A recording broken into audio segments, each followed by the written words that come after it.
देश के ज्यादातर हिस्सों में ठंड की शुरुआत हो चुकी है और ठंड के आगमन के साथ कई बीमारियों ने भी दस्तक देना शुरू कर दिया है, खासकर वो बीमारियां जो लंग्स यानी फेफड़ों से जुड़े होती हैं। ठंड के साथ कोहरा प्रदूषण भी आता है जो लंग्स के लिए जानलेवा साबित हो सकता है, खासकर उन लोगों के लिए जो फेफड़े की बीमारी से पहले से ग्रस्त हैं। ठंड उन बीमारियों को और बढ़ा देता है, लेकिन जिन्हें लंग्स रिलेटेड प्रॉब्लम्स नहीं हैं वे भी ठंड में सुरक्षित नहीं है, क्योंकि इस समय सांस से संबंधित समस्याओं की शुरुआत हो सकती है। तो क्या करें? ठंड में फेफड़ों को सुरक्षित कैसे रखें? डूज एंड डोंट्स क्या हैं? ठंड और स्मॉग से एक साथ मुकाबला कैसे करें? इन सब सवालों का जवाब तलाशने जरूरी है। इसलिए आज हमने आमंत्रित किया है डॉक्टर संदीप कटियार को। Doctor Katiyar Apollo Spectra hospital में कंसल्टेंट पल्मोलॉजिस्ट एंड इंटरवेंशनिस्ट यानी फेफड़ा रोग विशेषज्ञ हैं। Welcome doctor Katiyar. Thank you Madhua ji. Sir, मेरा पहला सवाल ये बताइए कि ये जो ठंड की शुरुआत हो चुकी है, तो इस मौसम में, ठंड के मौसम में सबसे ज्यादा कॉमन, जो आपके पास तो पेशेंट आते होंगे, सबसे ज्यादा कॉमन प्रॉब्लम्स क्या है? सूखी खांसी आना। जैसे पोल्यूशन बढ़ता है, आपके गले में जो है पार्टिकुलेट मैटर डिपॉजिट होने लग जाता है और जो धूल प्रदूषण से प्रदूषित गैसेस हैं ये बढ़ने लग जाती हैं। इन सब के बढ़ने से थ्रोट इरिटेट होने लग जाता है। थ्रोट और लंग्स में इरिटेशन बढ़ जाता है और इसके इरिटेशन बढ़ते ही आपको जो है एक ड्राई हैकिंग कफ होता है। सुबह उठते हो ना तो आपको लगता है गले में कुछ अजीब सी सेंसेशन है और जिसको आप निकालने की कोशिश करते हो निकलती नहीं, दूर नहीं होती है वो। जैसे दिन पास ऑन होता है आप थोड़े थोड़े बेटर होते जाते हो, लेकिन एक आपको फीलिंग ऑफ डिस्कम्फर्ट रहता है, एक ड्राई हैकिंग कफ टाइप का एक बना रहता है। सबसे बड़ी प्रॉब्लम यही आनी शुरू होती है नॉर्मल लोगों में। ये तो आपने की पोल्यूशन की बात, लेकिन जहाँ पोल्यूशन नहीं है, सिर्फ ठंड है, बहुत ज्यादा ठंड है, वहाँ क्या प्रॉब्लम है कॉमन? बहुत बहुत बहुत ठंड से आपकी एलर्जीज बढ़ने लग जाती हैं। आपके एयरवे जो है एयरवे ट्रिगर होने लगते हैं। ठंडी हवा अपने आप में ब्रोंको कंस्ट्रक्शन कॉज कर सकती है, मतलब नली को सिकोड़ सकती है।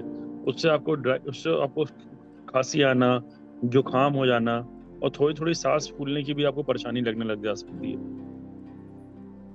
ठंड में ही प्रॉब्लम क्यों बढ़ती है? ठंड में दो वजह से बढ़ती है।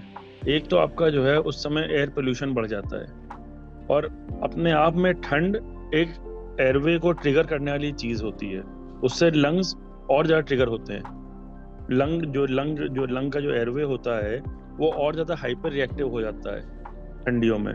और जब ठंड ज्यादा पड़ती है, आप जो है प्रदूषण ज्यादा होता है तो आपके मैक्रोफेजेस, जो आपका लड़ने का सिस्टम है बॉडी का, वो भी कम अच्छा वर्क करता है, क्योंकि वो प्रदूषण से लड़ने में बिजी हो जाता है।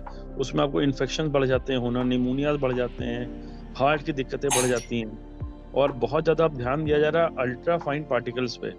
ये 0.1 माइक्रोन से छोटे पार्टिकल्स होते हैं जो कि आप जब इनहेल करते हो तो सीधे लंग के थ्रू ब्लड में चले जाते हैं। वो रुकते नहीं है आपके लंग में जाकर के, वो लंग को क्रॉस कर ब्लड में जाके और सब जगह पूरे बॉडी में घूमते हैं और उससे आपको बहुत दिक्कतें आ जाती हैं। हार्ट अटैक्स होना बढ़ जाता है, वो ब्रेन में जाके स्ट्रोक कर सकता है, इस प्रकार की चीजें। सर, ये बताइए कि जिन्हें पहले से प्रॉब्लम है, सीओपीडी है या अस्थमा है, उनका क्या होता है? उनको क्या करना चाहिए? उनके लिए बहुत खराब समय होता है ठंडियाँ। कई तो मेरे पेशेंट्स होते हैं जो गर्म जगह पे, जो बहुत सीवियर वाले पेशेंट्स हैं, सीरियस वाले, वो गर्म जगह पे शिफ्ट हो जाते हैं, जो शिफ्ट हो सकते हैं। जो नहीं शिफ्ट हो पाते हैं वो उस समय निकलना अवॉइड करते हैं, लंबे समय की मेडिसिन ले जाते हैं कि जब बस या किसी मोड ऑफ ट्रांसपोर्ट ट्रैवल करें तो ठंड ना खा जाए। तो और बहुत ज़रूरी होता है इस समय पे अपने दवाइयों को रेगुलर मेंटेन करना। दवाइयाँ इस समय ब्रेक नहीं होनी चाहिए कि आपके लंग को मौका मिले या बीमारी को मौका मिले आपको और जकड़ लेने का, क्योंकि एक बार वो एयरवे कॉन्स्ट्रिक्ट हो जाएगा तो उसको खोलने में और ज़्यादा समय लगता है। तो अपनी दवाइयाँ इस समय रेगुलर बेसिस पे खाएं, प्रॉपर ट्रीटमेंट अपना कंटिन्यू करें, वैक्सीनेशन जरूर कराएं।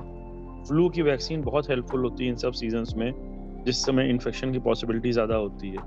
तो हर एक सांस के मरीज को मैं रिक्वेस्ट करता हूँ हमेशा कि वैक्सीनेशन रेगुलरली कराएं। हम लोग खुद भी वैक्सीन लेते हैं फ्लू की हर साल। तो ये इन सब 5 साल तक लेना पड़ता है? नहीं, फ्लू की वैक्सीन हर साल नया बैच WHO रिलीज करती है, जो उस साल उसको उम्मीद होती है कि ये वायरस रोटेट करेंगे फ्लू का। जो भी स्ट्रेन रोटेट करता है उसकी वैक्सीन को WHO अप्रूव करता है, और उस स्ट्रेन की वैक्सीन हर साल आती रहती है। अच्छा, आपने अभी कहा कि ठंड में दवाइयाँ बंद नहीं करनी चाहिए। क्या ऐसा भी होता है कि गर्मी के मुकाबले ठंड में दवाइयों का डोज में परिवर्तन किया जाता है या बढ़ाया जाता है? कई बार कुछ मरीजों में जैसे जैसे सीजन शुरू होता है वो आने शुरू हो जाते हैं कि डॉक्टर साहब इस सीजन में हमको दिक्कत ज़्यादा होती है, तो हमारी मेडिसिन को थोड़ा सा आप रेगुलेट कर दें। तो उसमें हम लोग कई बार दवाइयाँ ऐसी बताते हैं जिसको कि SOS बेसिस पे भी ले सकते हैं। मतलब आपने सुबह शाम तो ले रहे हैं और 2-3 बार उसी दवाई को और भी लिया जा सकता है, तो उससे आपको बार बार डॉक्टर को कंसल्ट करने की नीड नहीं आती। पेशेंट अपने हिसाब से भी उस दवाई को एडजस्ट कर लेता है, क्योंकि जब ठंड ज़्यादा पड़ती है तो आपकी सांस ऑटोमेटिकली ज़्यादा फूलने लग जाती है। डॉक्टर साहब, आपने थोड़ी देर पहले न्यूमोनिया का जिक्र किया था। क्या ठंड में न्यूमोनिया और ब्रोंकाइटिस जैसे बीमारी ज्यादा बढ़ जाती है? जी बिल्कुल बढ़ जाती है, जिसको मैंने आपको बताया था शुरू में ही, पार्टिकुलेट मैटर और जो AQI एयर इंडेक्स वगैरह के बारे में हम लोग डिस्कस करते रहते हैं। ये सब कार्बन डाइऑक्साइड, इसकी सल्फॉक्साइड, नाइट्रस ऑक्साइड, ये सब अलग अलग प्रकार की प्रदूषित गैसेज हैं अलॉन्ग विद पार्टिकुलेट मैटर, मिल करके आपके लंग को ओवरवेलम कर देती हैं। जो आपके लड़ने के मैक्रोफेजेस होते हैं जो कि इन्फेक्शन रोकते हैं, वो इन्हीं से लड़ने में बिजी हो जाते हैं, इन्हीं को हटाने में बिजी हो जाते हैं। उस वजह से उनकी एक्टिविटी कम हो जाती है। जब एक्टिविटी कम हो जाती है तो बैक्टीरिया आपको अटैक जल्दी कर सकता है। जो गले में आपके बैक्टीरिया रह रहा है जो कि कॉमेंसल होता है, वही कई बार अटैक करने लग जाता है आपको। तो इस प्रकार से जो नॉर्मल सिर्फ खांसी जुकाम होता है वो निमोनिया में कन्वर्ट हो जाता है। एक सबसे बड़ा सवाल डॉक्टर साहब जो ज्यादातर लोग पूछते हैं, ज्यादातर लोग जानना चाहते हैं कि ठंड और पोल्यूशन के डबल अटैक में प्रिवेंशन क्या है? हमको क्या करना चाहिए? जो ठंड में करें या ठंड के पहले से शुरू कर दें? ठंड में सबसे पहले तो आपको सुबह सुबह अर्ली मॉर्निंग जो वॉक्स हैं, अर्ली मॉर्निंग खुले मौसम में जो आपको एक्सरसाइज करने की आदत पड़ी होती है गर्मियों की, ये आदत छोड़ देनी चाहिए उस समय, क्योंकि सबसे ज्यादा पोल्यूशन का इफेक्ट अर्ली मॉर्निंग्स में होता है। जो कि स्मॉग, जिसको हम लोग स्मॉग कहते हैं, धुंध सी दिखती है आपको, वो आपको बहुत खतरनाक चीज होती है आपके लिए, क्योंकि उसमें सब प्रदूषित गैसेस सब कुछ उसमें रुका हुआ होता है और वो ऊपरी सतह पे नहीं जा पाता है, वो नीचे सेटल कर गया होता है। जैसे दिन बढ़ता है ये पोल्यूशन कम होता चला जाता है इस प्रकार का। तो जो मॉर्निंग वॉकर्स हैं उनको मॉर्निंग वॉक्स उस समय अवॉइड करनी चाहिए। घर के अंदर रह करके एक्सरसाइज करें। अगर एयर प्योरीफायर लगा पाएँ तो बहुत ही अच्छी बात है। एयर प्योरीफायर भी ऐसा होना चाहिए जो कि जिसकी कैपेसिटी अच्छी हो और HEPA फिल्टर्स हों उसके अंदर, वरना छोटा एयर फिल्टर लगाने का कोई बहुत यूज नहीं होता है जो कि एयर एक्सचेंज ना कर पा रहा हो। और अगर बाहर निकल ही रहे हैं तो मास्क पहन के निकलें सुबह सुबह में, और अपने कान और मुंह को जरूर ढकने की कोशिश करें, जिससे कि आपको बहुत ठंडी हवा ना जाए अंदर। बहुत ठंडी हवा और ये प्रदूषित हवा जा करके एकदम से आपके एयरवे को ब्रोंको कॉन्स्ट्रिक्ट कर देती है, जकड़ देती है आपकी नली को, जिसकी वजह से आपको एकदम से दिक्कतें आने लग जाती है। मतलब मास्क लगाएं और कान ढक के रखें, मतलब जी ठंड से भी बचें, स्मॉग से भी बचें, और तब मॉर्निंग वॉक कर सकते हैं। जी जी जी। डॉक्टर साहब, आपने ठंड के बारे में बताया कि हमें क्या करना चाहिए, क्या नहीं करना चाहिए। क्या खान पान में भी कोई चेंजेस की जरूरत होती है? अच्छा न्यूट्रिशन लें, सूप वगैरह ज्यादा पिएं। सूप जो है सूप गर्म होता है और बहुत ही पौष्टिक चीज होती है, जिसमें कि एक्टिव विटामिन्स वगैरह सब होते हैं, मिनरल्स होते हैं, और गर्माहट देता है आपके गले को। जो ठंड से आपको प्रकोप पड़ रहा है वो चीज़ कम करता है। थोड़ा गुनगुना पानी पिए, बहुत ठंडा पानी ना पिए नल का उस समय पे, क्योंकि ऑलरेडी जो पानी आता है बहुत ठंडा निकल के आता है। थोड़ा उसको रूम टेम्परेचर पे ला करके या हल्का गुनगुना करके पिए। घर के अंदर जो एक आदत होती है हम लोग की चूल्हा जलाने की, कई घरों में आदत है अंगीठी रख के सेकने की। अगर अंगीठी रख रहे हैं अंदर कमरे में जला रहे हैं, उससे बहुत प्रदूषण बढ़ता है घर के अंदर। अवॉइड करें इस चीज़ को।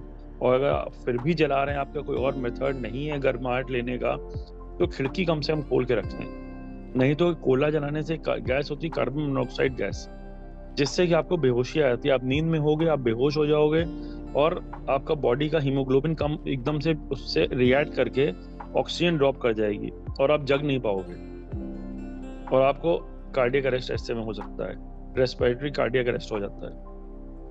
तो हमेशा खिड़की खोल के रखें ऐसे में हल्की सी, कि ताजी हवा उसमें आती रहे।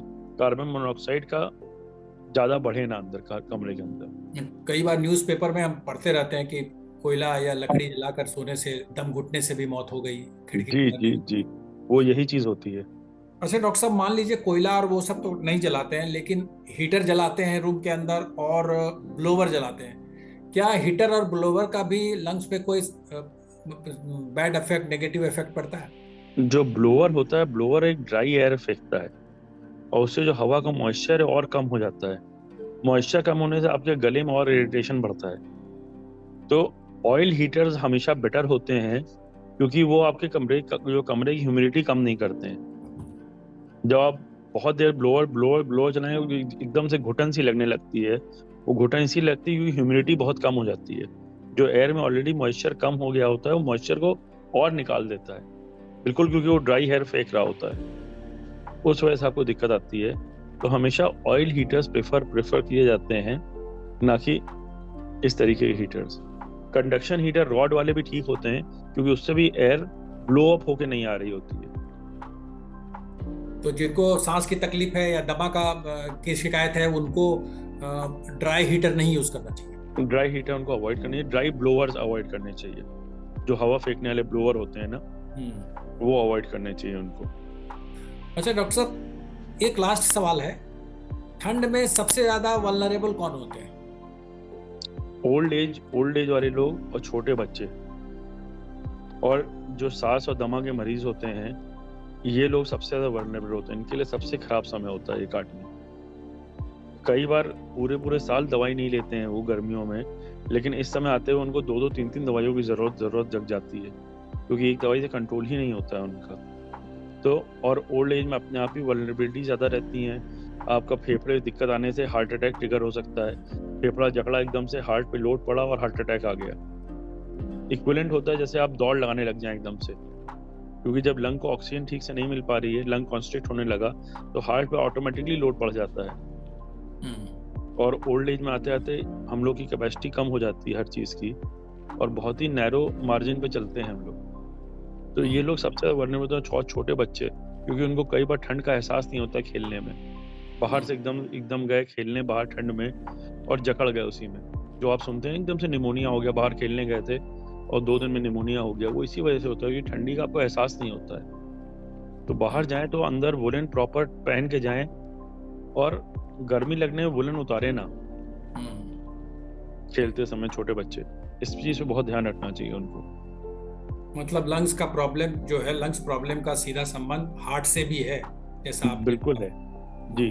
कार्डियो रेस्पिरेटरी डिजीजेस इसीलिए कही जाती हैं, कार्डियो रेस्पिरेटरी अरेस्ट कहा जाता है इसीलिए कि एक चीज अरेस्ट हुई तो दूसरी चीज पे तुरंत लोड आके वो चीज भी गड़बड़ हो जाती है आपकी। क्या जो टीबी के पेशेंट हैं उनको भी खास एहतियात बरतने की जरूरत है? टीबी पेशेंट ऑलरेडी बेचारों के लंग ऑलरेडी कॉम्प्रोमाइज हो गए होते हैं, तो उनमें भी इन्फेक्शन प्रोबेबिलिटी तो बढ़ी जाती है, जैसे सांस और दमे के मरीजों में बढ़ती है। जैसे कि सांस की बीमारी भी उनको लगने लगती है, थोड़ी सांस ज्यादा फूलती है इन लोगों की। तो इनको भी ठंड उतनी परेशान करती है जितना दमा और सीओपीडी के मरीजों को करती है। और जो क्योर हो चुके हैं टीबी की बीमारी से कई साल पहले? डिपेंड करता है आपकी क्योर कितना, लंग में स्कारिंग कितनी आई थी। ओके। कईयों को जो है लेट डायग्नोसिस की वजह से, प्रॉपर ट्रीटमेंट ना मिलने की वजह से लंग में ऑलरेडी लंग कॉम्प्रोमाइज हो गया होता है, उसकी वॉल्यूम लॉस हो जाता है। ब्रोंकाइटिस करके होती है एक चीज, उसको कहते हैं पोस्ट टीबी सिक्विली में, बीमारियों में। तो वो भी एस्थमा की तरह ही बिहेव करती है। तो इन पेशेंट में भी दिक्कत थोड़ी बहुत आ सकती है। अगर बिल्कुल आपने अर्ली डायग्नोसिस हुई टीबी की और आपने प्रॉपर ट्रीटमेंट लेके क्योर हो गया, तो आप एक नॉर्मल इंसान की तरह हो जाते हो। लेकिन अगर आपने लेट डायग्नोसिस हुई है टीबी की और लंग में ऑलरेडी स्कारिंग हो चुकी है, तो उसकी लंग कैपेसिटी फॉल कर गई ऑलरेडी, तो इनको इस सीजन में दिक्कत रहती है फिर।